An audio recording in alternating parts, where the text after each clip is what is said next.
Good evening, everyone, and welcome to this briefing at the Jerusalem Press Club. I'm Talia Deco. Yesterday, the IDF announced that it had recovered the bodies of 6 Israelis murdered on and after October 7th during an operation in Gaza.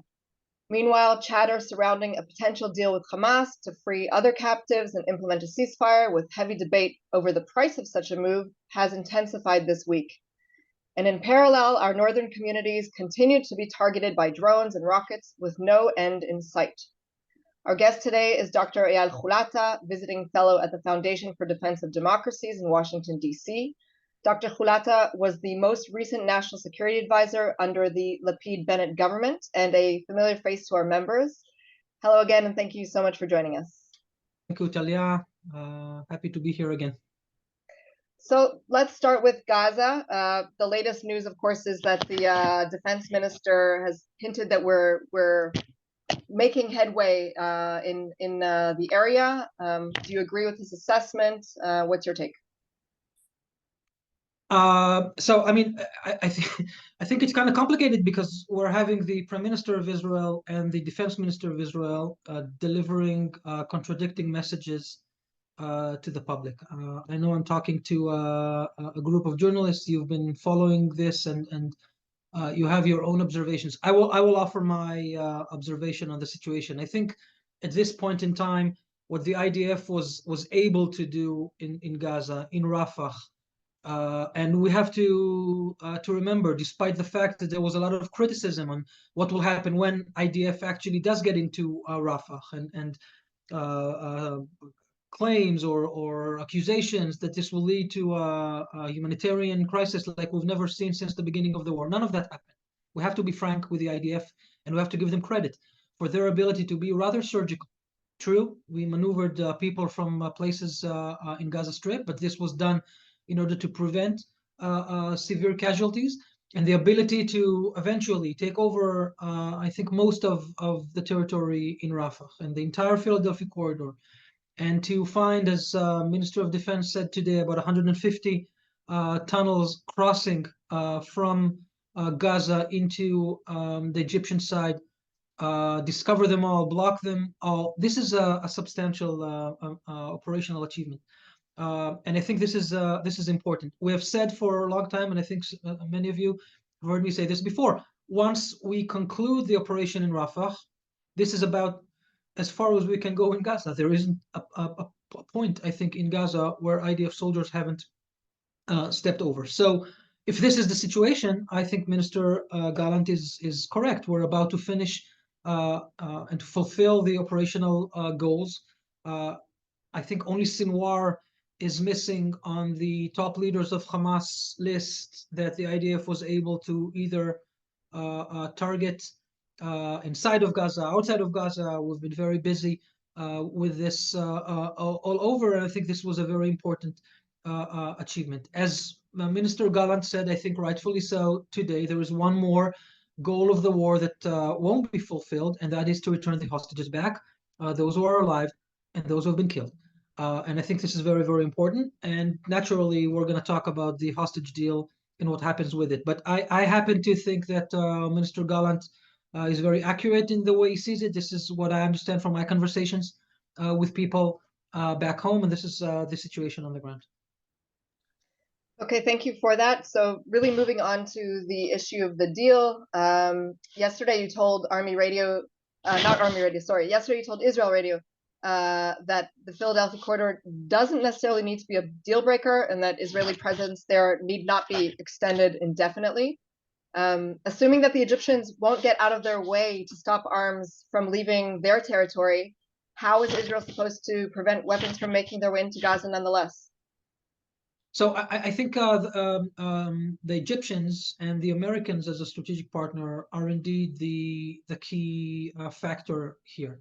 What I said yesterday, and we'll repeat it now because I think this is important to understand, the mere presence of the IDF along the border will not be enough to prevent the tunneling. The IDF has been occupying the Israeli side of the eastern border of Gaza for many years since the disengagement. That did not prevent Hamas, unfortunately, did not prevent Hamas from digging tunnels underneath that border well into Israel. And we've seen the outcome of that in Protective Edge in 2014, and of course later. The only thing that blocked the infiltrating tunnels from underneath that borderline is the underground wall that Israel has installed there with the sensors that detect digging. And once we did this, the tunnel stopped. There are no more infiltrating tunnels to the east into Israel or to the north into Israel, only to the south, or there is no such barrier of that sort. And I've been talking for many months now. I think this should be the most important thing that Israel should insist to install. And once something like that is installed, then the Egyptians, what they do or do not do is less necessary. What happens above the ground should be visible to the IDF intelligence. What happens underground won't be able to travel because of a barrier that is substantial and robust. And then we're left with the crossing itself, which must be dealt with. It has to be rebuilt. There must be good screening technology installed there to allow the screening of every single truck, which we haven't had in the Rafah crossing. As National Security Advisor, I negotiated that with Egyptians, with Americans, to rebuild the Rafah crossing in a way that it won't be possible to smuggle arms and other things above ground, which we must admit for many years probably was the most effective and cheapest way for Hamas to get arms and people and money into Gaza. So there are other ways to do this, and Israel is experienced with that and has seen this effectiveness. And I think that this is important. Netanyahu will insist on Philadelphia corridor. I've said that yesterday. I will repeat this now. There are factions within his government who want the IDF not only to stay in the Philadelphia corridor, they want them to stay in the entire Gaza Strip and to rebuild the settlements that were there before. Naturally, they impose a lot of political pressure on Netanyahu, and the risk of the collapse of the government is very high on his priority. Maybe this is affecting his issues. I think the most pressing issue in the negotiations is still ahead of us, and this is when they will start to negotiate the names of the terrorist prisoners that Israel will need to release into Gaza, to expel outside of Gaza. This is going to be the most contentious point, and we haven't even started seeing this debate. I know this because it's not leaked. Unfortunately, everything is leaked now into the Israeli press. So once they do start talking about it, you might know before us. So just before we get into the internal debate here, which I think is obviously very important, I just want to spend a little bit more time on the issue of whether or not we need to have boots on the ground, because what we had just discussed now was obviously the prevention of weapons going in and the solutions that you offered there, but that only deals really with the tunnels going into Israel. But what about the entire network that was built underneath Gaza, which essentially we now see was one of the main stumbling blocks to finishing the war? Like if Israel isn't there, how can we prevent an entirely new network from being built again there, whether it's in the south or further up north with presence, either presence or no presence in the Netzarim corridor? Right. So this is the important question, Talia. It has to do with the future of Gaza. Because indeed, the debate over Philadelphia corridor and what is the border deals with tunnels going into Egypt and preventing smuggling. I think in the priorities that we put, preventing smuggling should be the highest priority. If Hamas cannot bring in explosives, cannot bring in weapons, cannot bring in missiles, their ability to impose risk on the Israeli civilian population is very, very low. Of course, they will try various ways to do this, and they will be very innovative, and they will try to improvise whatever they can. But there is a clear distinction between the ability to get in what they have since the disengagement, and clearly after Protective Edge, unfortunately, a lot of materials, a lot of rockets, and elsewhere. The question of what happens in Gaza is a different question. There is, of course, a faction, the Israeli public, I will say it, that would, not saying that necessarily this is what you believe, but going after your question, that the only way to prevent Hamas from regaining its control over Gaza is to stay in Gaza. But this is not just the Philadelphia corridor. This is continuous presence of the IDF throughout the Gaza Strip. This is reoccupying Gaza Strip and preventing Hamas from restoring its strongholds above ground and underground. I think this shouldn't be a goal of Israel. This is not in Israel's interest. This is not in Israel's capacity. This is not what we should do. I think what we should have done, and I think what we should have done this months ago, is to work for the creation of a different civilian governance in Gaza, backed by the pragmatic Arab countries around us. And first of all, to have other forces than Hamas to minister and administer the population in Gaza. And we need to deal with Hamas in different ways. We need to prevent the smuggling, and we need to be proactive in our ability to get in and out of Gaza whenever we have intelligence on their actions. The targeting of Hamas will continue. As long as Hamas is strong in Gaza and trying to gain control, Israel will interdict and will act. But we can do this in short operations, going in and out without presence. The IDF has been saying that for very, very months, and I think that they're right. This is not the kind of strategy that Israel has employed in Gaza since the disengagement, but nothing will be as it was before October 7. Israel can do this, and Israel should do this. I think Israel should not stay in Gaza and reoccupy the entire strip to prevent Hamas. This will be dangerous and costly in lives, and I think over time it won't be effective. So are the different alternatives that have been thrown out there, whether it's an international force or even private security firms, we've also heard being suggested. Do you think these are feasible alternatives to IDF presence? So it's very hard to talk about the feasibility of things, especially now. There were times we spoke about this in previous briefings. The beginning of 2024. It's been a long time since the beginning of 2024. This war is almost a year long. But there were times at the beginning of the war that there was a lot of momentum among the pragmatic Arab countries in the Gulf, and their willingness to engage in this and to provide funding and other resources for this, provided that there is a political horizon. So eventually, this will lead to stability in Gaza, West Bank, and elsewhere. This is not the proper time to talk about this political horizon. It seems very far away. The Israeli government, I think, over the last months has done almost everything possible to prevent that from starting to move ahead. The outcome of that, by the way, is that Hamas is controlling the humanitarian aid in Gaza.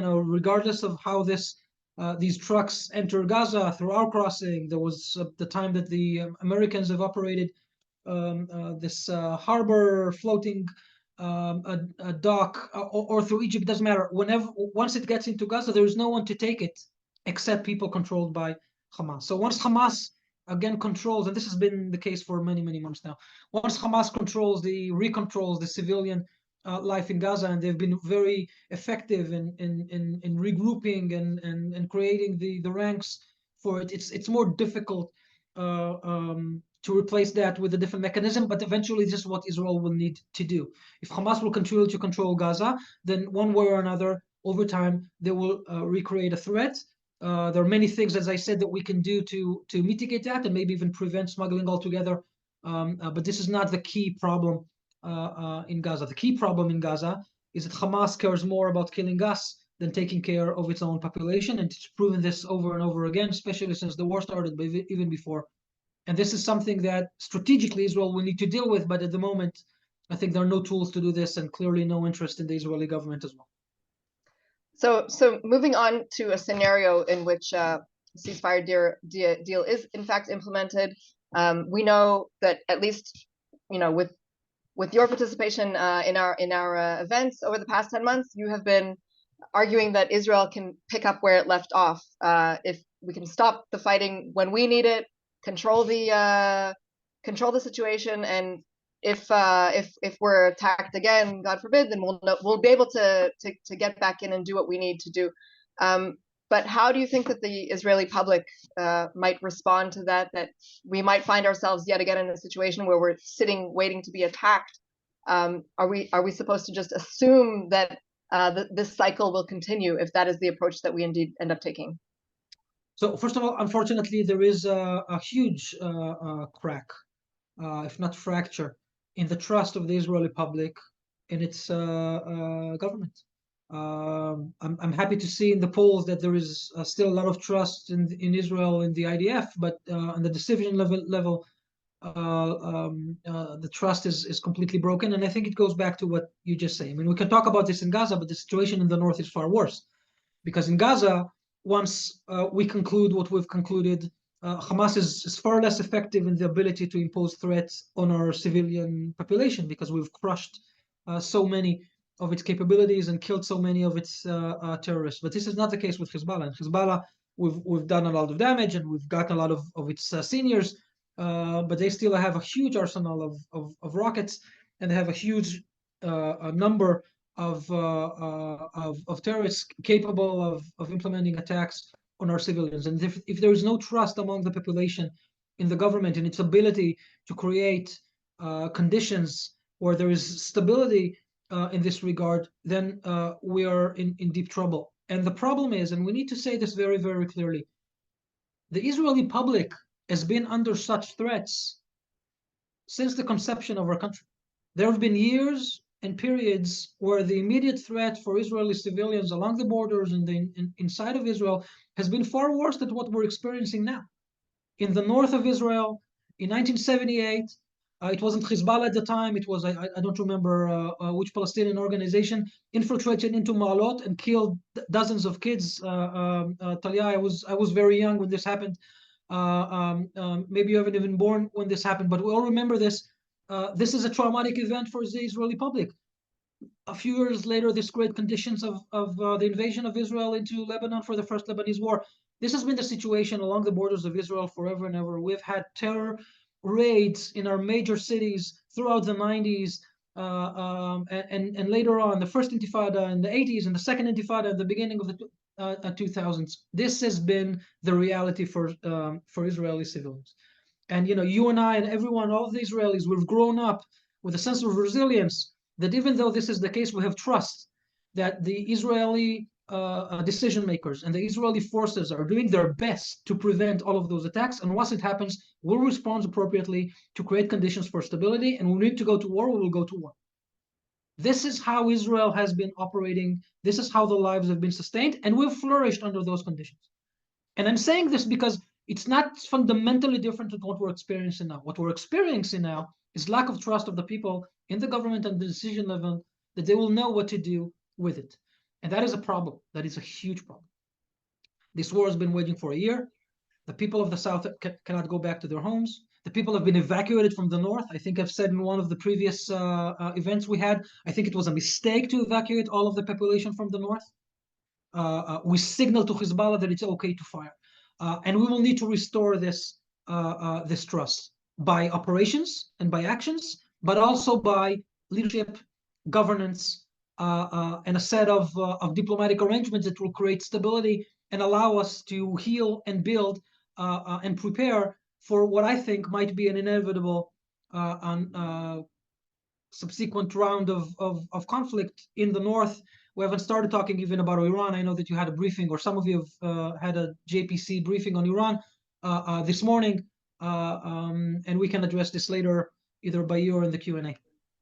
So just before we do move on to the north, and I will indicate that the Golan hasn't been evacuated, even though we've had some horrific attacks over there recently. Before we move on and to the today north, in Kasserine, right? A huge barrage on Kasserine. Exactly. Fortunately, only one wounded, but about 50 rockets have landed in Kasserine. This is unprecedented, and I think you all experienced the spokesman of the IDF in a very unique and uncommon response to that, delivering a threat that there will be a response, because there must be. So we will move on to that because I want to leave enough time. What are your thoughts on the feasibility or the likelihood of things heating up even more than they already have on our northern borders? The opinions have gone both ways, and Israelis are just sitting, really trying to understand what the next steps might be.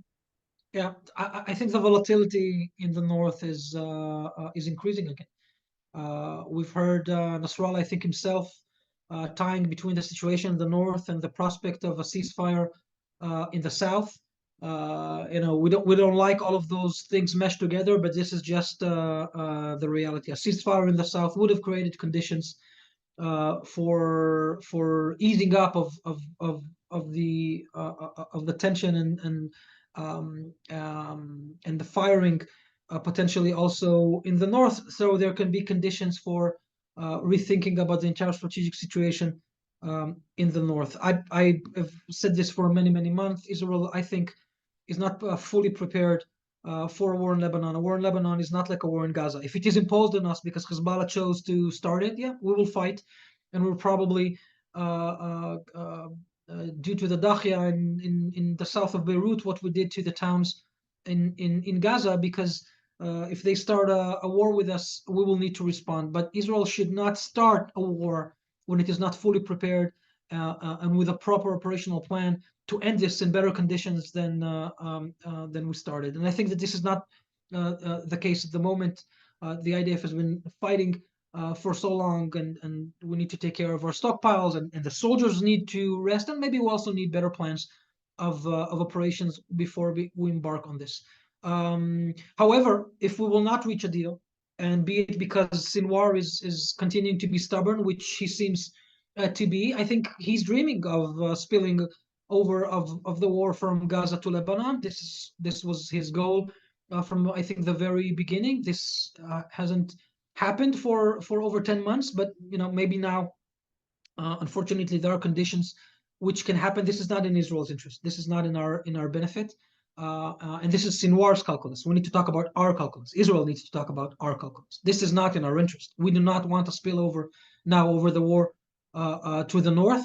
And it's important in my mind to do what is possible to get a hostage deal and a ceasefire so we can ease things up before it spills. But if we don't, be it because of our decision making or because Sinwar won't agree to anything that is presented to him, then yes, I think that the volatility in the north will unfortunately increase. So that one option is, of course, that things will flare up even more. But in the current scenario, which is more or less a war of attrition between Hezbollah and the IDF, how long do you see all of these thousands of residents essentially homeless until things go back to normal?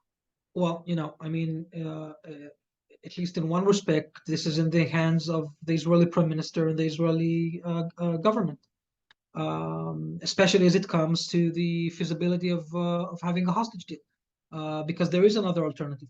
But if there is no other alternative, short of going to a full-fledged war, then this war of attrition can continue for a long period of time. I mean, Netanyahu months ago already said that as far as he's concerned, the civilians of the north can not go home to their homes and not start a new school year. A school year should start in about 10 days or 11 days in the 1st of September.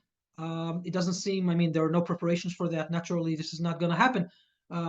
This is also a choice made by the Israeli government. I think there could have been conditions where this population would go up. Israel will be more deterring in its actions to Hezbollah, making sure that they understand that we intend to open a school year. This is an argument that I think was valid months ago. At the moment, it's too short and the volatility is too high. Unfortunately, this would be the case. This school year will not open in the north. And I hope that the government has a plan what to do with the civilians and when to bring them back. 11 days until the school year returns, but who's counting? I want to leave the 5 minutes we have left just to address the U.S.-Israel relationship, because of course you're there and you see kind of both sides of the coin. Do you think that the identity of the next resident of the White House will have any impact come January next year on Israel's decision making in these security matters? Should it have an impact? Well, I'll be very careful with my words here, being in Israel, in Washington, in this time. Of course, there will be a huge difference between the way the relationship will be handled out if Harris wins the presidency or with Trump winning the presidency. What I will say on this and I say this also here in Washington, Israel should not be intervening in any of that. We don't get to choose who is the president of the United States of America. And Israel will need to prepare and work effectively and constructively with whomever is elected. I was National Security Advisor when President Biden, after President Biden was elected. The first few months were still during Netanyahu years, and then the Bennett-Lapid government came in. I think our government was far more constructive in its work with administration, and we also reached, I think, fundamental, tangible outcomes based on that. When this government came in, things deteriorated very, very quickly. I hope whoever will be prime minister in Israel at that point. I mean, at the moment there are no elections. It seems like it's going to be Netanyahu. Netanyahu should prepare to work as effective as possible with any of the elected, whomever is elected, to work with him constructively. I would not want to go into more details regarding that, with your permission. So I'll rephrase the question. How closely do you think that Israel's enemies are following the political developments in the U.S. as they relate to Israel's security? Well, naturally they do. I think they all hope that there will be a rift between the Israeli government and the American administration. And I think that Israel needs to prevent that, because this will be giving them a prize that they don't deserve. The alliance between Israel and the United States is a strategic alliance, and the commitment of President Biden, and I think any president of the United States who will be elected, the commitment to Israel's security is ironclad, as President Biden said that. The Jerusalem Declaration that President Biden delivered while I was National Security Advisor in the summer of 22 is a very elaborate and precise document that I invite you all to go back and read. Has all of the commitments that Israel ever wanted for the support and commitment of the United States of America, not a specific president. Of course, President Biden signed it, but there is always continuation in those decrees. And I think that this commitment is strong. Of course, our enemies are hoping that the rift will continue and that the fractures will go deeper. They feast over that, and I think we need to prevent that. This is not in Israel's strategic interests. I think we'll end with one last question, just in terms of the other elements in the region. We know that obviously everything to do with Israel's relationships with the modern Sunni states, at least before the war, we're heading the right way. And we talked a little bit about this over the last few months and how the war impacted those things. Do you think that as time goes by, even if we're not fully out of the war yet, there is some kind of potential to returning to that track, even if it's behind the scenes?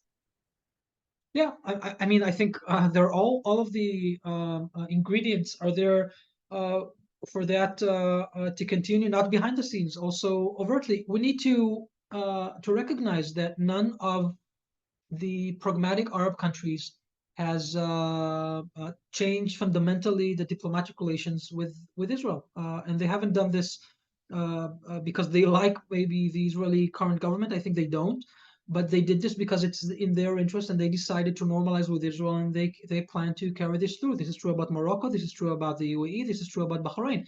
And the Saudi interest to normalize with Israel, I think, is as strong as it was before. Of course, the conditions are different, and I think we were potentially very close to getting to a normalization deal before the war started, and I argued before. I think this is at least one of the reasons why it was so important for Hamas to prevent and to derail that. Especially for Iran, it was important to derail that. This would have been a strategic nightmare for them.